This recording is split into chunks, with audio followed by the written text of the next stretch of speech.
Hi, Ryan. Hi.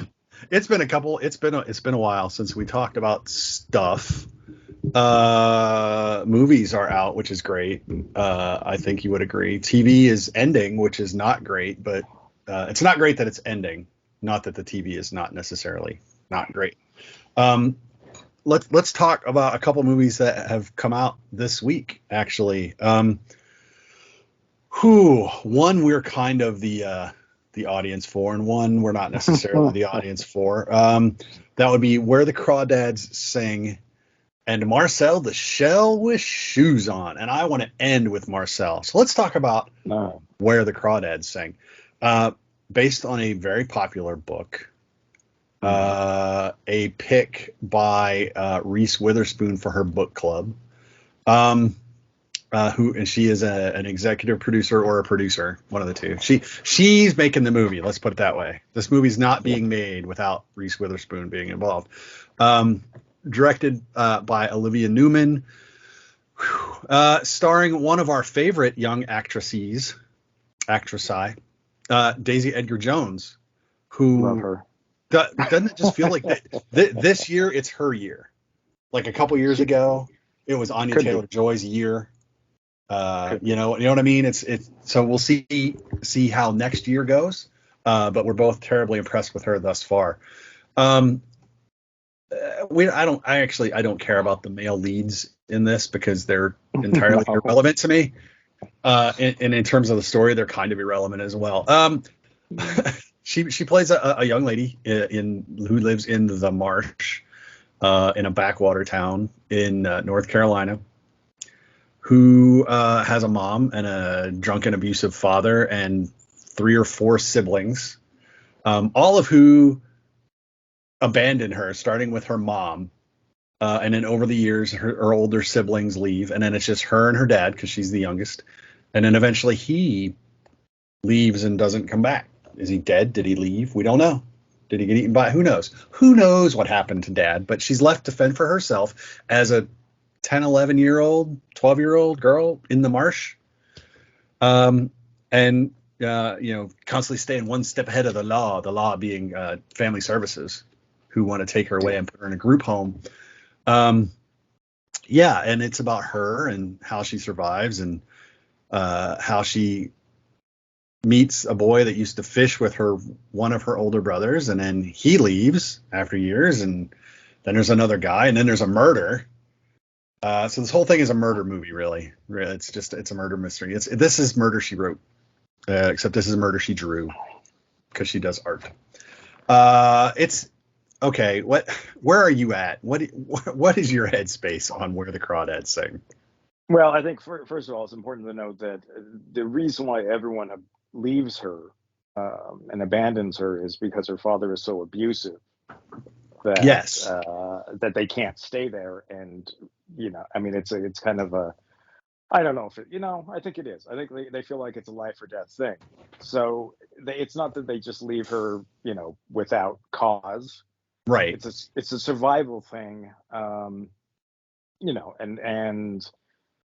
of course there wouldn't be this story if they had actually taken her with them. So as a plot device, she has to be on her own at some point. Yes. Because she has to be the marsh girl. The marsh girl who, lives out in the marsh, who's kind of like the talk of the town sort of thing. She might be a witch.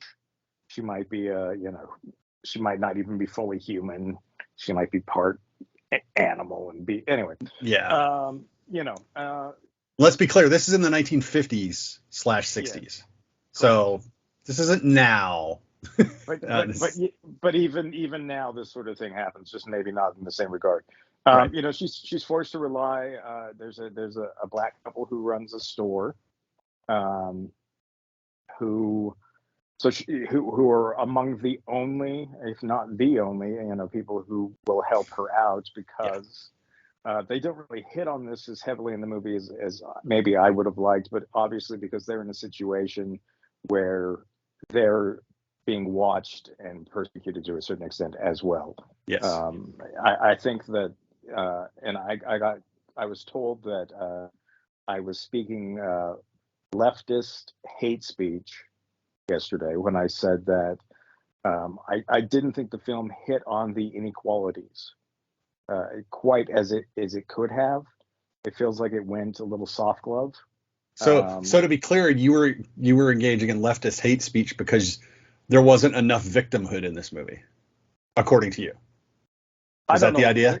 I don't know if victimhood is the exact. I just think that if you're going to go back to the 1950s and tell this story about outsiders, that there's a lot more ground that you can cover than they did in this. Right. Well, to be fair, this isn't about them. No, it's about her. But you are right. They never address the fact that it is a black couple, except for the one time. There's one scene, and it doesn't really. Yeah. They use the word boy. Yeah. That was like the one time I can remember, and I was just like, that is a grown ass man. Mm. You know, that's not even like a 20-something, 30-something. No. That's a grown ass man. Yeah. And it's like, so, but people, I mean, you're right. That's the only kind of address that's actually given. And I'm not saying that. I'm not saying that it absolutely has to do that, but I think that determines what kind of film it is to a certain degree. Because this is not a film that is really interested in deep dives. No, it's very much a surface sort of thing. The things happen because they need to happen. That's not to say that there aren't some nice moments here and there. The ending is solid. The journey there because of Daisy is extremely watchable. But this is it very much a book club movie. In the sense that I mean, it raises some idea. It just, I guess when I say that, there are people who will read these books, and this is as close to exploring diversity and inequality and sort of as they get, because there's no sense of, there's no weight to it, I guess. Is the stories are fine, they're involving, they're good, but there's no real, the author is not asking the reader to necessarily change the way they see the world very, very much. No, maybe the way you see Marsh Girl, but right. there's not an incredibly amount of people aren't going to connect the way they treat other people with the way that people treat Marsh Girl in this film, because they're just terrible people, and how would they ever, she's just different out in the woods and she's not going to hurt anybody. And right. Well, and the only time that even those issues are even kind of addressed are by her lawyer, who's defending her at the murder trial, played by the great and wonderful and criminally underutilized David Strathairn, whom I love to death. And really, it's his closing argument is like the deepest, philosophical deepness that they get really in the film. So yeah, I can see where you're coming from. I certainly wouldn't say that you were engaging in leftist hate speech, but whatever. Yeah, well, that's leftist hate speech. Leftist hate speech. I actually take that as a compliment. So it means I hit a nerve and I wasn't even trying. No, but so I mean, I think people who read the book, and I haven't read the book, but just the general sense is, I think if you read the book, you're probably going to enjoy the film. I think that I think I enjoyed the film about as much as I could be expected to. That makes sense. Like, it's done about as well as this can be done.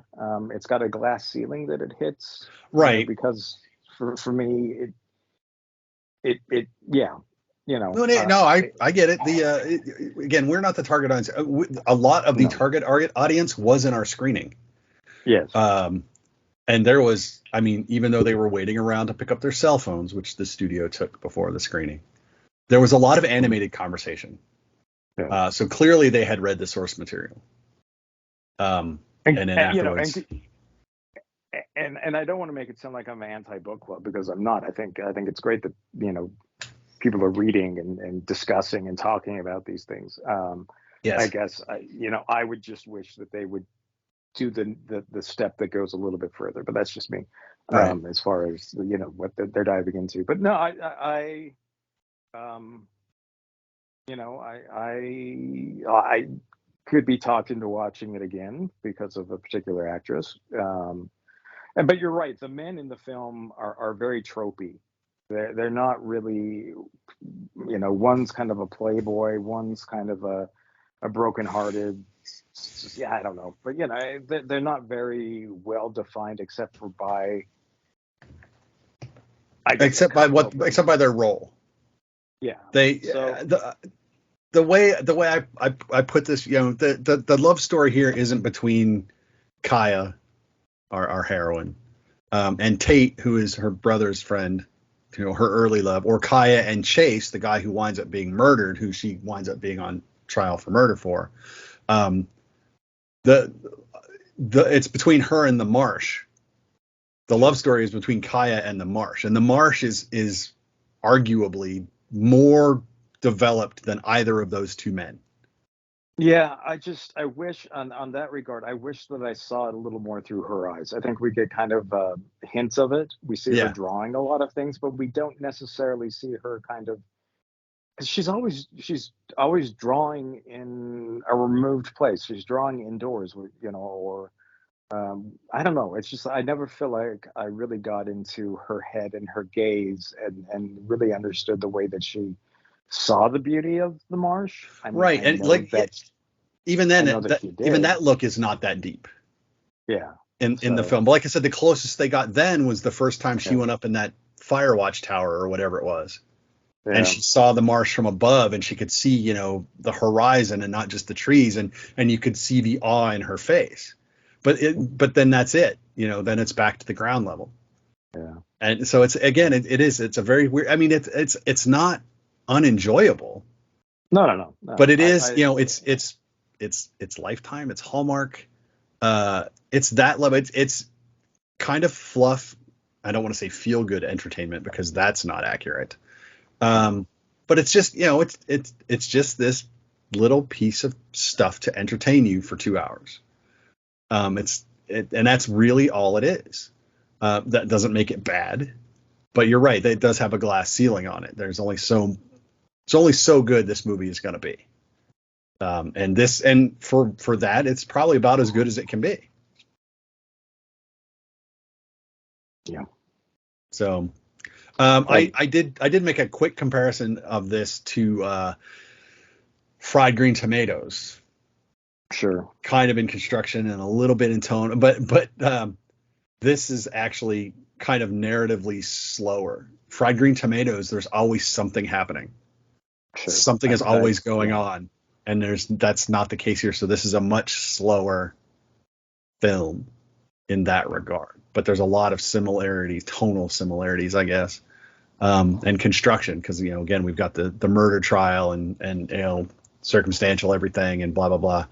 But yeah, so it is what it is, and if you thought you were going to like it going in, you're probably going to like it coming out. That's I guess that's where I'll leave that, unless you have anything else to add. No. No. Let's talk about a movie we enjoyed a little more than that. Then we don't. How often do we talk about TV? SNL turns skits into movies. Video games get turned into movies, and normally they're pretty bad. This is a 3-minute viral YouTube video turned into a 90-minute ish feature film, and that would be Marcel the Shell with Shoes On. Back in 2010, the first Marcel the Shell short hit YouTube, and people loved it. And then there were a couple more over the next couple years, because this is not an easy thing to make. Stop motion. Stuff. And this isn't Tim Burton budget stop motion. This is a couple of people, Dean Fleischer-Camp and Jenny Slate, doing stop motion. So it's not like they can just pump this stuff out. But it's the story of Marcel, who is this 1-inch shell with one big googly eye and a little pair of shoes. And it's Marcel's life, how he finds things to eat and where he sleeps and how he goes, how he takes a bath and how they garden and how they avoid all the dangers of the world. Man. Yeah, so in a way, yeah, this film is also about abandonment. It is also, but this is like accidental abandonment. Yeah, no, this is so there was. It literally starts off with Marcel talking about how you can't really have a community when you're just two people. Yeah. So a big part of the story is the fact that Marcel and his grandmother live in this house that was once either owned or long-term rented by a couple who fought a lot. Yes. And one of those fights ended up having the male storm out with, sweeping up everything from his dresser drawers, and storming out. And Marcel believes that in doing that, he accidentally stole away Marcel's family. The entire community, leaving just him and Nana Connie. Yeah, Nana Connie. And so and now the house, there's a considerable amount of time has passed, because the house is becoming like an Airbnb. Yep. And there have been numerous people who have stayed there, and most of them never notice Marcel. But then you get this man who's kind of going through a transitional period in his life, who so happens to be a filmmaker, who decides that he's going to make this film, and this is the film that we watch. And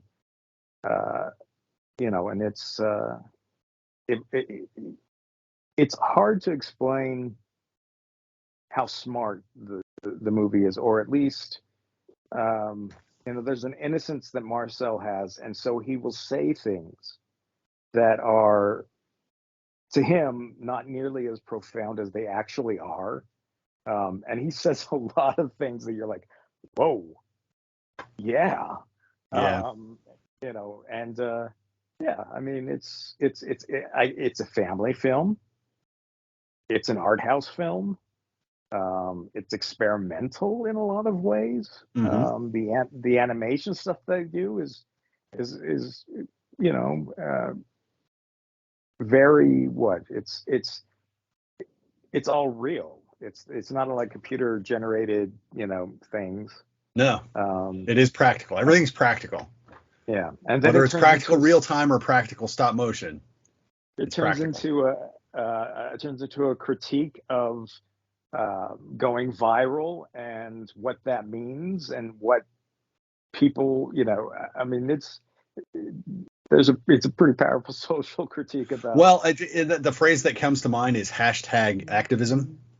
Yes. So yeah, and they nail it. They nail it in a way in this that you're like, wow, that is like so true. Why haven't we, anyway, they sum up a lot of things, and then it turns into a 60 minutes episode. Yes.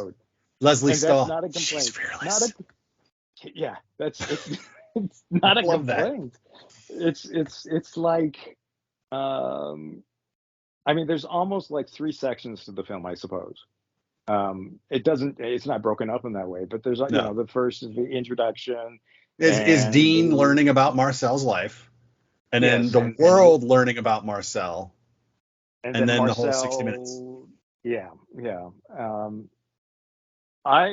This is one of those films where I just sat there and smiled the entire time. Yep. Laughed a bit, nodded quite a bit. Yep. I just. And there's heart to it. There's emotion here. Oh, absolutely. I think Jenny Slate has said that Marcel is the best of her. If you get rid of everything else, and Marcel is, because a lot of this, I believe, was ad-libbed. Or at least originally it was, where it's like, okay, Marcel, tell me about yourself. And Jenny Slate would just start talking about herself and as Marcel, but so yeah, the thing is, I went back and I actually watched that first YouTube video. Yeah. And that is the basis. I mean, you see a lot of the bits early where Dean is learning about Marcel. Those come out of that. Yeah. But that, you know, they're almost, you know, that's canon. That, you know, that's showing us, you know, Bruce Wayne's parents and Uncle Ben dying. Yeah. This is Marcel. So it's okay. You obviously, the whole movie is not that 3-minute short, but they go back to that 3-minute short and they go, okay, this is Marcel. This is where we started. And the stuff that I was reading where it's like they worked the script on this, recording stuff and putting it together and then re-recording stuff and then re-putting it together for a couple of years before they ever started putting the movie together. Yeah. Because, you know, obviously the script is going to dictate what they have to put together and shoot. So they really did try to get that right and make it work. And I think for the most part, it is pretty good. I like the fact that, like I said, I went back and I watched that first video. The feel of the way he shot this film feels it's very much that first one. You know, it's just kind of goofy camera angles. The focus isn't quite right. So it feels like those early videos, which is nice. He didn't clean it up. It's just kind of this dirty, you know, guerrilla documentary filmmaking stuff that he's doing to kill time in a way.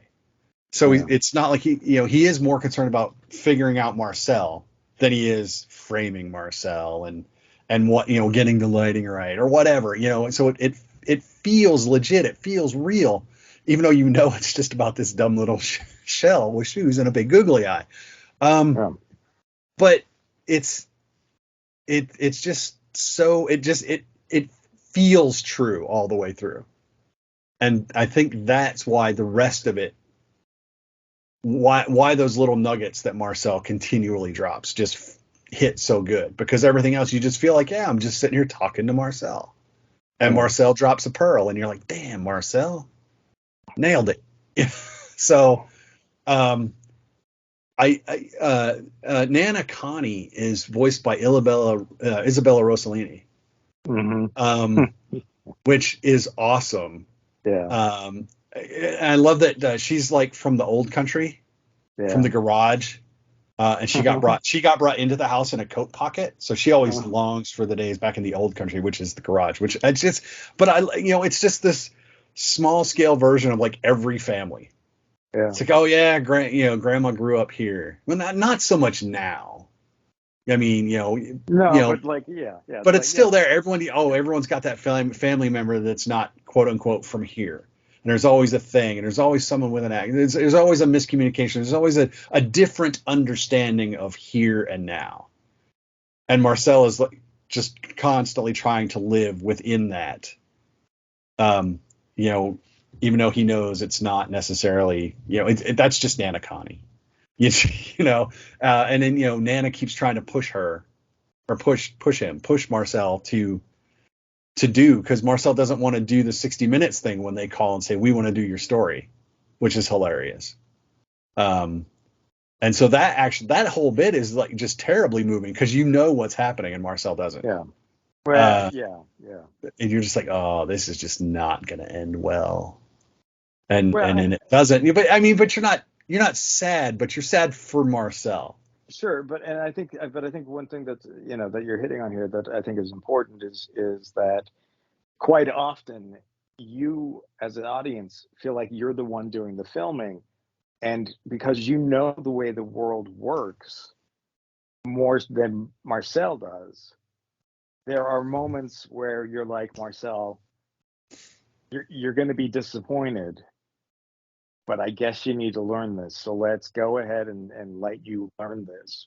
Yep. Like you almost feel not just involved, but responsible for what happens, and it's funny because this film also has going to a high point and looking out over everything. I was about to bring that up. Is this all there is? It's like, oh no. There's so much more. This is like one part of one city, and Marcel doesn't grok the scale. No, Marcel of the war. and then well, and that deflates him a little bit. Well, yeah, in yeah, his search for family. Like, oh yeah, we'll just get a pie. We'll see the car and we'll totally. It's like, oh, you poor deluded little soul. We yeah. love So, you. You are a poor deluded little soul. and you know that moment's coming, and it's only you're like, okay, so this is going to happen, and when this happens, how do we cushion this? Well, You you know? cushion it with the motion sickness bit. Yeah. Uh, so that's how you cushion it, which was just great. That easily could have been. It could have felt like too much, but it never did. Oh no, But it was no. great. But so yeah, so you cushion that blow with the motion sickness in the car. Ugh. That's I am so sorry. It's just so great. But it gets the little things, and even Dean is laughing the Yeah, entire. Even I know it's almost like he goes, I know how badly this is gonna turn out, but I'm gonna be there. yeah, And I'm going to make sure you're okay. But I can't tell you that I know it's going to turn out badly, and I'm going to make sure you're okay. yeah, But he's laughing because to tell us that he knows, but it's okay. People watching, I got this. But we know how it's going to go. yeah.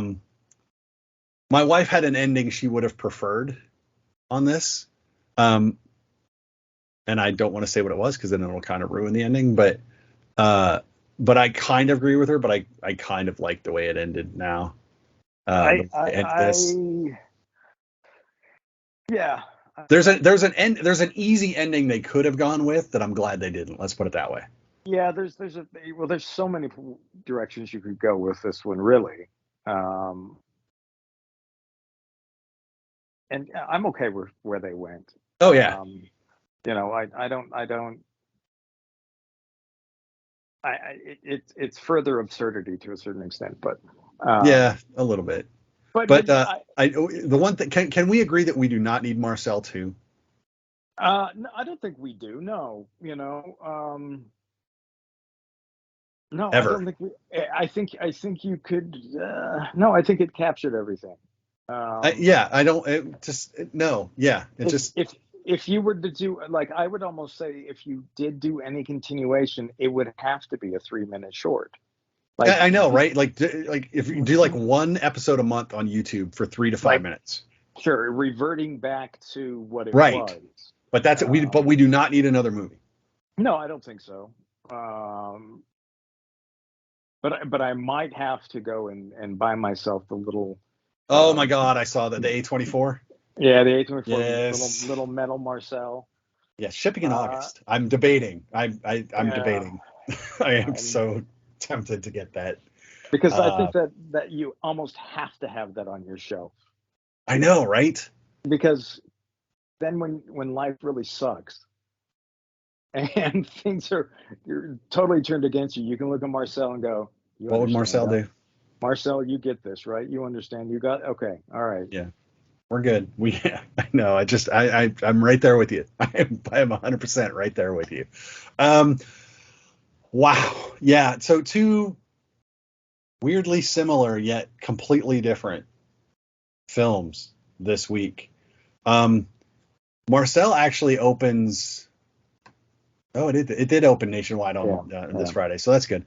Um, yeah, and if you want to feel good in a movie, go see Marcel. Because if you and I said this in my review, dude, if Marcel the Shell is not on best of lists at the end of the year, then there is no hope for humanity. Well, and I would say, It doesn't have to be the best film, but if it's not in no. your best of list, there's Well, no hope for humanity. and I honestly believe if you watch this film and you come away and your takeaway is, well, that was stupid. I don't think you have a soul. No, I mean, right? I I don't know that I want to live on the same planet with that person. no, so, and the one thing I regret, is, the screening that we were at, there were not any children, I don't believe. No, because Um, it was just yeah. press. Yeah. So I really, I would love to see this with a general audience. yes, because I would want to see how children, I think children will absolutely react to it. Yes. It took me back to, I don't know if you remember, on Sesame Street, there was a stop motion thing. I think it was Tiny Super Little Guy or what. Anyway, painted on. He was a character who was painted on the side of a cup. And he traveled around, and I was so fascinated by the stop motion. And that was archaic compared to this. I mean, this. Oh yeah. And again, practical, but it's just. But involved. Yes. Yeah, and just and immersive. And it doesn't have the herky jerky sort of thing that some stop motion does. It's very smooth in that regard. And it's just. I think it's one of the most quotable films of the year. I think it's one of the happiest films of the year. I do think that there are going to be people who resist, who don't want to like it because it's too something. I don't know what. I know, right? But there's just, and I guess I understand that, but I don't know. I mean, I just look at it and think, if we're going to make films for kids, why not make them different, unusual, smart? We had just seen essentially. So we had the Minions film, and then we had a film called Fists of Fury, and they're both basically homages to 1970s cinema. And neither of them is particularly inventive or particularly great. Right. And then you get something like this that's just like, no one's ever going to be like, did you see Marcel? I don't know. What was Marcel? The one with the shell? Oh, I don't remember if I saw that. No, you know. You know if you saw Marcel. If you saw this film. And I think there's something to be said for that as well. We live in a time where there's just so much. I have a question. So obviously we're both raving about this and we want to see it, but I have a question for you.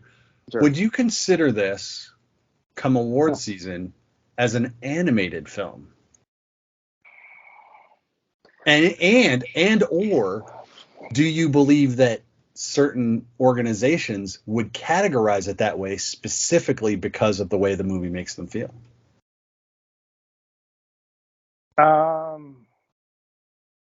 Because technically it's stop motion animated. Well, yeah. And I will tell you straight up, I would not have an issue with this if this was nominated as an animated film. Some of my favorite films are animated films, and some of I love stop motion films. I've over the years, I'm definitely not an expert, but there have been some phenomenal stop motion films, and I would think I would be totally fine with it. Being animated, but let me throw this in there as well. That doesn't mean it doesn't qualify for other categories. So that was actually my next question. So how would you feel if Jenny Slate gets a Golden Globe nomination for comedy? Totally fine with it. So this is a weird film. Yeah, that's gonna. Yeah. So the point of all this is I'm hoping that because it's so unusual that it doesn't kind of get parted out come award season where people are like, it's not a drama, so we won't think about it. Well, it's not a comedy, so when we get to that, we're not going to think about it. Well, it's not really animated, we're not going to think about it. You get to the end, and then you've just forgotten about it. Well, not and I think you, the royal you. Yeah, but I do think there is probably a portion of people who vote in those things who would dismiss this film inappropriately or without really looking at it in the way they should. But I also think that because film critique is changing radically as the younger people are involved and are kind of replacing the old guard. I think that we grew up on different sort of films than they did. It's the whole thing, all of us who grew up in the 70s and 80s don't have the same feeling for science fiction and horror films that maybe the generation before us did, because we loved those films. Mm-hmm. And for us, it was you can love all the rebellious anarchic films or whatever that were made in the late 60s and early 70s and were pushing boundaries socially and whatnot. There's space to love that and sci-fi and stuff. It's not, you don't have to not like something so you can like something else. you're allowed to like everything if that's what you want. Yeah. And I think that's a sort of freedom we're starting to see. Sort of, I think the award shows are kind of in a struggling place. They're trying to kind of figure out, their identities. I think criticism is trying to figure out its identity in the current world. And so yeah, I can see. It wouldn't surprise me if Marcel doesn't get nominated for anything, or if it gets nominated for a ton of things. Right. It wouldn't surprise me, but ultimately, there's that part of me that says, I don't care. I saw it and I love it, and it got made. I don't know if it will make any money. So sad. But it probably didn't cost a lot. It cost a lot in love. Sure. And but in dollars, I'm not really sure. But you know what? And that's where you have some of these smaller studios that come in, and this is an A24 film, but it wasn't produced by them. It was actually they ended up picking it up. It was produced independently of them, of anybody pretty much, because they didn't want the film to be commercialized in any aspect. When they were making it, they didn't want anyone to say, well, you can't do that because if you make fun of the people who are your fans, they won't like you. Right. And and anyway, there's the whole social aspect of the social criticism is interesting that they could do that. But it also, I mean, we're living in an era where certain films are suddenly making a lot of money that you may not expect to. I mean, Everything Everywhere All at Once is made a ton of money for an indie film. Yeah. And it's not exactly the most normal, straightforward. Oh no, it is not a mainstream box office phenomenon. No. So if there's room for that to make as much money as it has, maybe there's room for Marcel to come in and make a fair amount of money as well, and I hope so. Yeah, I do too. This is one of the movies that people need to see it. I think so. 100%. Okay, so this week we've got a couple of screeners going on that we will be watching. Yes, Jordan Peele. Nope. And one other after that. I don't know how big that one's going to be, so I'm not going to mention it by name yet. Well, and it doesn't come out this week, so. And it doesn't come out this week, so yeah. But we are seeing. But Nope does actually come out on the 22nd, so we're seeing that this week. We will both be writing reviews. You will see those on our website, or I will link to Ryan's on vsmoviepodcast.com when I write up mine. And then when we talk about it, because I'm sure there will be lots to talk about when it comes to Nope. Yeah. Jordan Peele does nothing if he doesn't make movies you can talk about. No, I watched some of the press conference stuff that they did last week. And yeah, it's going to be a talker. Oh, that's good. I'm happy for that. I actually am going to be recording at least with one other person this week. Monday, the guys, Sean over at Review It Yourself. He's based out of Northern England, which is awesome. We're going to be talking about Sunshine. So I actually have to rewatch that because it's been a bit since I watched Boyle. That. Yeah, Danny Boyle. Alex Garland. Everyone is in that. I know Alex Garland's in that. And I finally have to break out my beautiful Steelbox copy of Sicario because I'm supposed to talk to Chris at the Cult Film Companion about that at some point, maybe also this week. So I've wanted to watch Sicario, and it always falls through the cracks because I have 100 other things to do. So what I did was I went out and found someone that I would have to watch it for. I was like, you want to be on the show? He's like, yeah. I go, what do you want? He's like, what do you want to talk about? I said, this, because that will force me to actually watch it.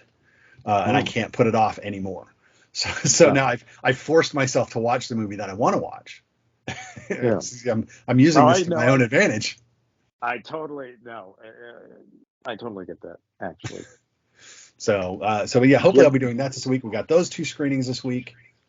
Hey, fun fact. If you're free Thursday night, Ryan, our friends Val and Jake and Tracy over at Movies That Make Us are doing a charity screening for cancer of Sharknado on Thursday at Broovies. And I told them, I said, I have never watched Sharknado. I have steadfastly avoided watching any of the Sharknado films. I said, but for a charity fundraiser, I will go to Broovies and watch Sharknado. So that is my plan for Thursday night, is actually to go and watch Sharknado for the first time.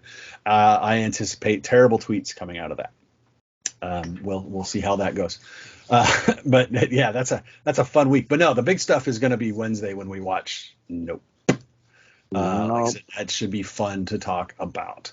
So yeah, so that's it. So this week in new in theaters, Where the Crawdads Sing.